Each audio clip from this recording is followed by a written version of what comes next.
بسم اللہ الرحمن الرحیم۔ دوستوں اور ساتھیوں، میں ہوں شہزاد چودھری مارگلا نیوز کے ساتھ۔ امید ہے بخیر ہوں گے، خوش و خرم ہوں گے۔ پاکستان کے ممتاز ترین مذہبی مبلغ انجینئر محمد علی مرزا پچھلے دنوں گرفتار ہوئے۔ اس وقت وہ جیلم کی جیل میں ہیں۔ انہیں فی الوقت تو 3 MPO کے تحت جو ہے وہ گرفتار کیا گیا تھا، لیکن ابھی جو خبریں آ رہی ہیں وہ یہ ہے کہ ان کے خلاف 295C کے تحت مقدمہ درج ہو گیا ہے۔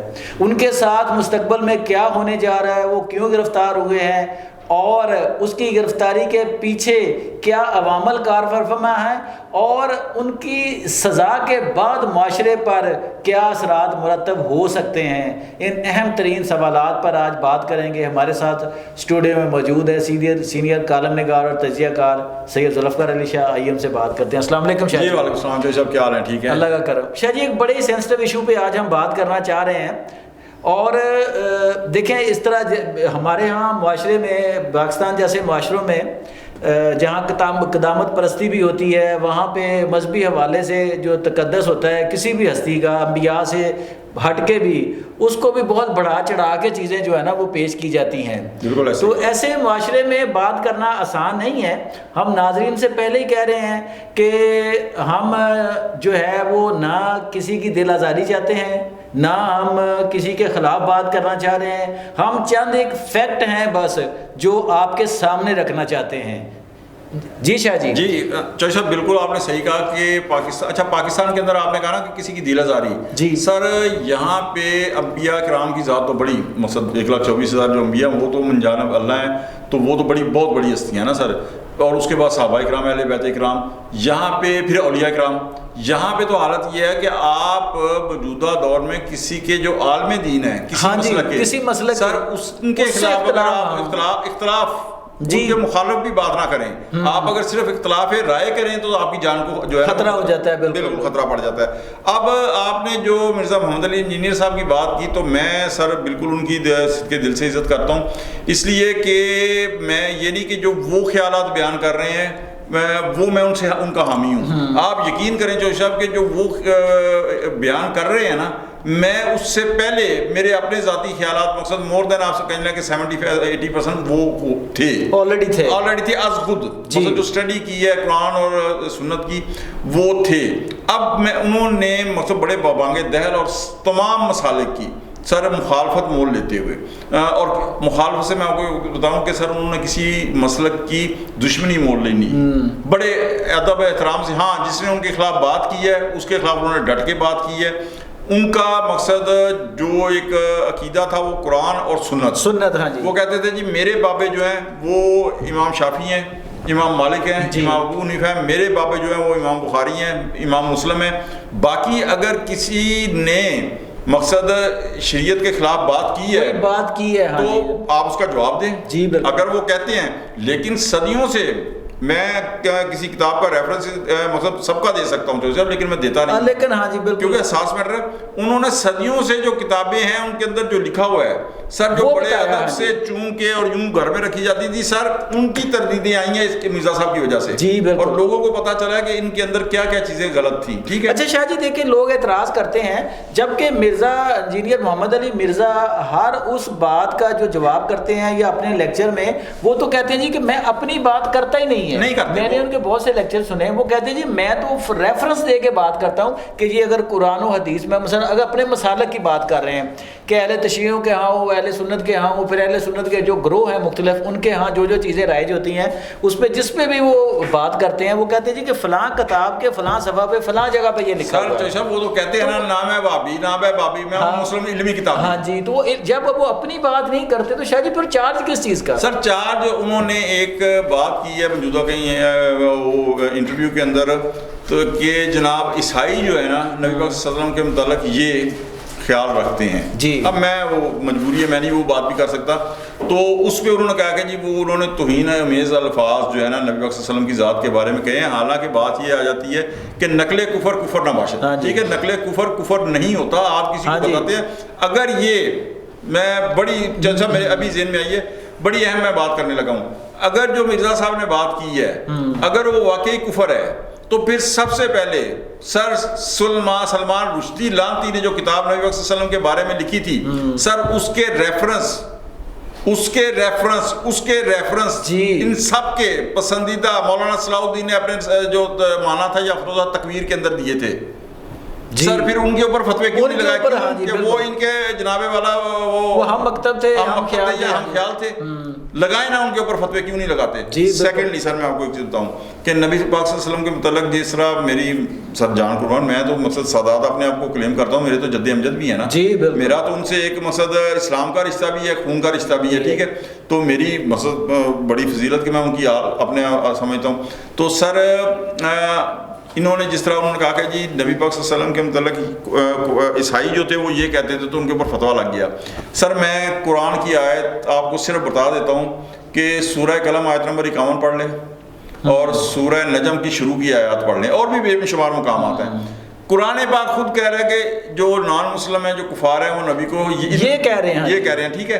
اب اس کا مطلب یہ ہوا کہ فیوچر کے اندر یہ بالکل یعنی قرآن پڑھنا بھی ممنوع ہو جائے گا ٹھیک ہے اور یہ بالکل میں آپ کو بتاؤں کہ جہالت اس لیے معاشرے میں پھیلا رہے ہیں کہ باقاعدہ یہ فتوے موجود ہے. اب بھی سوری آپ کہیں گے میں جذباتی ہو گیا ہوں موجودہ یعنی پڑھے لکھے دور کے اندر جدید دور کے اندر بھی جناب یہ کہا جا رہا ہے کہ ترجمے کے ساتھ قرآن پاک پڑھنا ہاں جی بالکل آج بھی ہاں بالکل کلیم کر رہے ہیں مختلف مکاتب فکر جو ہے. اچھا جی ترجمے کے ساتھ قرآن پاک پڑھنا اگر اللہ معاف کرے میں وہ لفظ بھی نہیں بولتا جو آگے وہ بولتے ہیں ہاں جو آگے بولتے اچھا یار ہم تو پاکستانی ہیں نا ہمیں عربی نہیں آتی جی ایک عام مسلمان ہے نا تو اس کا مطلب ہے کہ جو ایک عام عربی ہے اسے تو قرآن پاک کی سمجھ ہے نا سمجھ ہے ٹھیک ہے تو وہ کہتا ہے جی عربی میں قرآن پاک پڑھے ترجمے کے ساتھ نہ پڑھے او نہ پڑھے بغیر استاد کے نہ پڑھے یعنی ٹھیک ہے.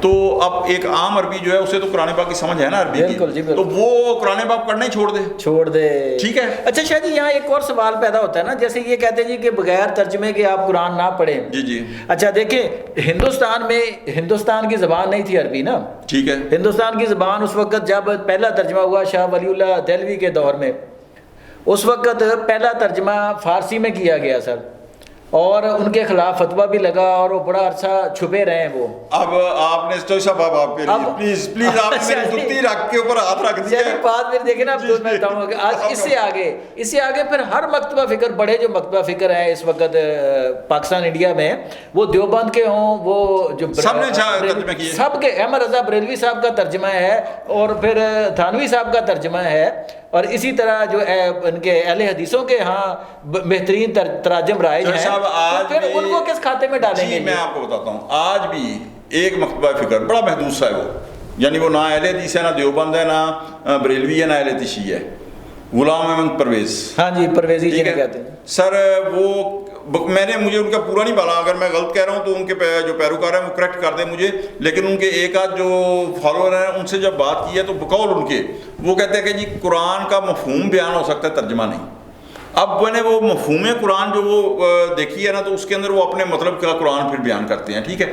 اب جو سر میں آپ نے ترجمے کی بات کی نا اب میں آپ کو بتاؤں نا کہ جی ترجمہ نہیں ہو سکتا قرآن پاک کا تو میں وہ پروڈیوسر صاحب پھر اشارہ کرنا شروع کر دیتے ہیں کہ جناب ٹائم پورا ہو گیا تو سر تھوڑا سا مجھے موقع دے دیں بڑی اہم بات ہے کہ میں اس قرآن پاک کے ترجمے کے اوپر بعد میں آتا ہوں. سر عیسائی دنیا کے اندر بھی جو بائبل تھی اس کا ترجمہ نہیں ہوتا تھا اوئے سر کفر کے فتوے تو جو برطانیہ کے بادشاہ تھے ان کی اولادیں نہیں تھی انہوں نے کہا بھائی جان دوسری شادی بھی منع ہے تو مارٹن لوتھر نے 16ویں صدی میں انہوں نے کہا جی میں آپ کو بائبل سے عبرانی میں زبان میں تھی نا تو نکال کے دے دیتا ہوں دوسری شادی کی اجازت لیکن مجھے ترجمہ کرنے کی اجازت دے دیں.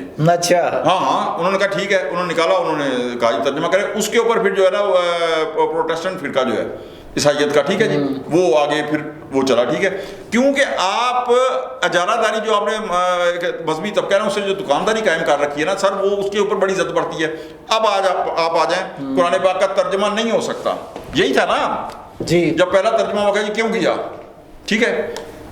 چاہیے صاحب مجھے ایک چیز بتائیں نبی پاک صلی اللہ علیہ وسلم کے دور کے اندر نبی پاک صلی اللہ علیہ وسلم نے صحابہ کرام کو ایز اے تبلیغ بھیجا بالکل بھیجا وفود بھیجے نا جی. اب وہ گئے اس وقت کیسر و کسریٰ کے پاس وہ تو عربی نہیں جانتے تھے تو آپ کا کیا خیال ہے کہ وہاں صحابہ کرام نے جا کے عربی کے اندر ہی صرف قرآن پڑھا ہوگا یا سمجھایا نہیں ہوگا ان کو. ہاں نہیں. اور اس کے بعد نبی پاک صلی اللہ علیہ وسلم نے کہا اگر جناب معجزے کے طور پر تسی عربی پڑھنی ہے وہاں معجزے کے طور پر نہیں جناب والا, وہاں صحابہ کرام رضوان اللہ علیہم نے عربی کے ساتھ ساتھ ان کی زبان مقامی زبان میں اس کو سمجھایا ہوگا. ترجمہ کر دیا. ہاں جی ترجمہ کر دیا سر. بالکل. ہاں اچھا اب کیا ہے جناب کہ مجھے اگر قرآن میں کیا لکھا ہوا ہے یہی نہیں پتا, ہاں تو میں نے اس سے اخذ کیا کرنا ہے. قرآن کہتا ہے کہ میں نے آیتیں کھول کھول کر بیان کر دی ہیں لوگوں کو سمجھنے کے لیے. سمجھنے کے لیے آپ کہہ رہے ہیں میں پڑھوں نا. ٹھیک ہے, مجھے ایک چیز بتائیں کہ اگر قرآن پاک کا ترجمہ نہیں کرنا تو سر پھر اسلام تو کائنات مطلب تا قیامت ہے نا پوری کائنات کے لیے,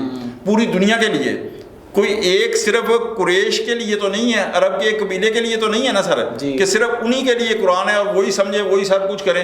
ٹھیک ہے نا, میں نے کہا چلو ہم تو ایک عامی لوگ ہیں, عام لوگ ہیں جی, چلو آپ مان لیا آپ کی بات جی, اگر کوئی ہو نہ ترجمہ نہ پڑھو. ایک عربی جو ہے جتنے ہیں لاکھوں کروڑوں کی تعداد میں ہے نا, وہ تو قرآن پڑھتے ہیں سمجھ آ جاتی ہے, تو ان کے لیے آپ کیا کریں گے. اب آپ جائیں کہ ایک آخری بات سر, تو سمجھنے کے لیے یہ ہمیں قرآن پاک خدا کی قسم سر جب ترجمہ پڑھتے ہیں یہ جتنی چیزیں ہم سمجھ رہے ہیں سر ترجمے سے سمجھ رہے ہیں. اور اگر یہ غلط تھا تو پھر جناب بعد میں آپ نے سب نے کیا کیوں, جس طرح آپ نے کہا. ہاں آپ کے بڑوں نے کیا کیوں, بڑا نے کیا کیوں, تو سر یہ. اور پھر اگر بڑوں نے کیا ہے تو قرآن کہہ رہا ہے کہ کہاں لکھا ہے کہ بغیر ترجمے کے جناب قرآن جو ہے وہ نہ بغیر کسی عالم کے یا استاد کے آپ ترجمہ نہ پڑھیں. اچھا شاہ جی, اب یہ ہے کہ دیکھیں محمد علی مرزا صاحب کو گرفتار کر لیا گیا, پہلے 3 MPO کے تحت گرفتار کیا کہ نقص امن کا خطرہ ہے جی, یہ آپ کی جان کو خطرہ ہے. اب یہ خبر ہے کہ ان پر 295C کے تحت مقدمہ بھی درج ہو گیا ہے. تو شاہ جی اس کے کیا اثرات ہو سکتے ہیں اگر ان کو سزا ہو جاتی ہے یا وہ جیل میں رہتے ہیں, تو اس کے اثرات کیا ہوں گے, کہاں پہ جا کے ہمارا معاشرہ کیا سمجھ میں جائے گا. کیا مذہبی دوبارہ سے ہم وہ مذہبی جنونیت کی طرف بڑھ رہے ہیں. میں آپ کو ایک چیز بتاتا ہوں, اس دور کے اندر جو ہے نا آپ کسی کے اوپر قدغن لگا ہی نہیں سکتے, نیور ایور. میں آپ کو ایک مثال دوں سیاسی. جی سر آپ شہباز گل کے ٹویٹ کے اوپر لگا سکتے ہیں پابندی؟ نہیں جی بالکل. ٹھیک ہے, آپ آفتاب اقبال جو کچھ کرتے ہیں آپ راجہ عادل کے ٹویٹ کے اوپر جو نہیں لگا سکتے. نہیں لگا. ٹھیک ہے, تو آپ جناب والا, بلکہ ان کو تو چھوڑ دیں, یہ سیاسی ہے. سر آپ نے جو کچھ اور جو جس طرح کا اور جس کا آپ نے جو کچھ انٹرویو, دستاویزی ثبوت اور جو کچھ دیکھنا ہے سر, آپ کو ڈائریکٹ اجازت نہیں ہے, آپ VPN لگا کے دیکھیں. ٹھیک ہے, تو بات یہ آ جاتی ہے کہ آپ لگائیں مرزا, آپ اس کی ضمانت کریں. میں ضمانت تو ان کی ہو جانی ہے کیونکہ جتنی کمزور بنیادوں کے اوپر وہ مقدمہ بنایا گیا ہے کوئی اس کے اندر جان ہی نہیں ہے. ٹھیک ہے, تو اور میں یہ پروگرام چوہدری صاحب آپ کی مہربانی کہ آپ کر رہے ہیں, میری خواہش تھی اس لیے کہ جتنی انہوں نے یعنی ایک ٹرو اسلام کی تصویر پیش کی ہے, یہ میرا اور آپ جیسے جو لوگ ہیں نا ان کا حق بھی ہے, فرض ہے کہ ان کے حق میں ہم جو ہے نا یہ کریں. تو کیا آپ اس کا مقصد بند کر دیں گے؟ وہ جناب چھڈ گلاں دے, وہ جیلم کی اکیڈمی میں بیٹھنے کی بجائے لندن کی اکیڈمی میں بیٹھ کے بات کریں گے, پھر آپ کیا کرو گے؟ وہاں بیٹھ کے آپ کی کوئی 95C نہیں ہے, وہاں بیٹھ کے ان کے اوپر جو اصل آپ جو مدعا ہے نا, تو صاحب میں اس کا بھی ذکر نہیں کرتا, لیکن جو اصل مخالفت ہے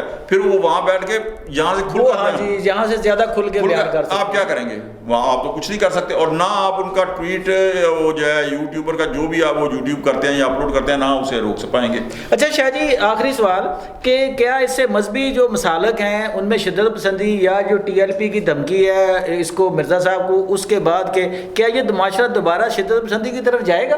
نہیں. اچھا, اس میں آپ کو ایک چیز بتاؤں, اس میں ایک بڑی اچھی چیز جو ہے نا وہ یہ ہوئی ہے کہ مقصد کچھ علماء اکرام نے جو ہے نا, مفتی طارق مسعود جو ہیں کراچی والے, انہوں نے بھی مقصد ان کے بیان دی, کوئی مخالف بیان نہیں دیا. اس کے بعد اہل تشیع مسلک کے جو علماء ہیں انہوں نے ان کے حق میں بیان دیا ہے.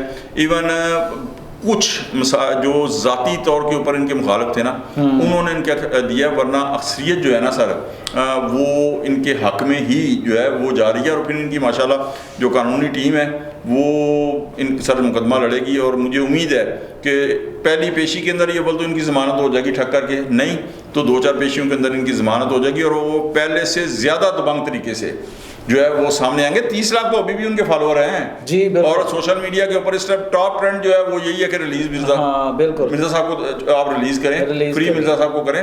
تو یہ چیزیں جتنی ہیں آپ ان کا جو بھی اختلاف ہے نا آپ کو دلائل سے جواب دیں. دلائل سے جواب دیں. ہاں جی بالکل. سر میں نے یعنی جو جن کے خلاف بولتے ہیں ان کی تقریریں سنی ہیں اور یار ساڑی منجی ٹھوک گئی, یہ ان کے بیان ہیں, وہ پہ گیا ساڑھے با بیان. ہاں بالکل یار اگر وہ پہ گیا ہے تو آپ اس کو پڑھیں اور دلائل سے دلیل کا جواب دلیل سے دیں. لیکن یہ کوئی تک نہیں ہے کہ آپ ایک بندے کو دیکھ کے, اب آپ کی تو پورے ملک کے اندر مساجد ہیں, آپ کے فالوور ہیں, آپ کے مدرسے ہیں, آپ کے پاس اسپیکر ہے جی ہر جمعے اسپیکر ہے ہر جمعے کو. تو اب یہ چیزیں نہیں ہونی چاہیے. دلیل کا جواب دلیل سے دیں اور علمی گفتگو جو ہے اس کو آپ اس دشمنی کی نہج تک نہ لے کے جائیں کہ آپ 95C یا دوسرا کریں. اور اگر اس نے رپیٹ کے اندر چوہی صاحب اگر اس نے رپیٹ کے اندر ان کے خلاف کرانے شروع کر دیا, حالانکہ وہ کرے گا نہیں, نہ اس کی نیچر ہے, تو سر ان کے خلاف ان کو جگہ نہیں ملے گی 295C A B C تینوں سے بچنے کے لیے. جی دوستوں ساتھیوں, آپ نے سید ذوالفقار علی شاہ کا تجزیہ سنا کہ یہ ایک ایسا سینسٹیو ایشو ہے